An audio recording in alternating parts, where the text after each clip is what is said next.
উফ, কি গরমটাই না পড়েছে, রাস্তায় বেরোনো যাচ্ছে না। বাইরে বেরোলেই বোঝা যায় যে আমাদের মুনি ঋষিরা কেন বলেছিলেন সকাল সকাল সূর্য প্রণাম করতে।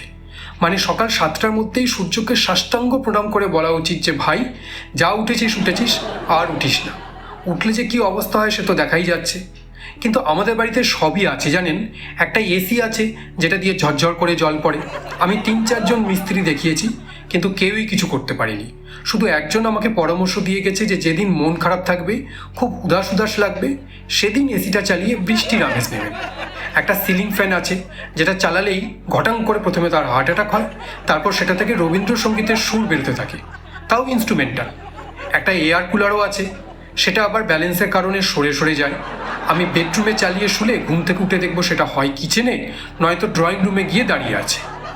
একটা রুম হিটারও আছে, সেটা আবার শীতকালে কাজ করে না, শুধুই গরমকালে কাজ করে।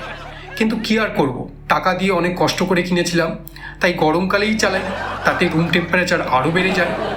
একটা ফ্রিজও আছে, কিন্তু জামা কাপড় দরকারি ফাইলপত্র রাখার পর তাতে আর জায়গা থাকে না। তো আমি ভাবলাম এসব থাক, আমি গান্ধীজির মতো দিনে 4বার করে স্নান করেই শরীর শীতল রাখবো। কিন্তু আপনাদের কথা তো জানি না, আমাদের এখানে কল থেকে 24/7 শুধু গরম জলই বেরোয়। মানে একটা টি ব্যাগ জাস্ট ডুবিয়ে দিলেই চা হয়ে যাবে, এতটাই গরম। তো এই অবস্থায় আমি একদিন রাস্তায় বেরিয়েছি, আর মেসোমশাইয়ের সঙ্গে দেখা।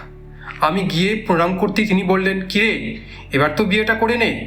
আমি বললাম, মেসোমশাই আপনি ভুল করছেন, আমি শরীর ঠান্ডা করার জিনিস খুঁজছি, গরম করার না।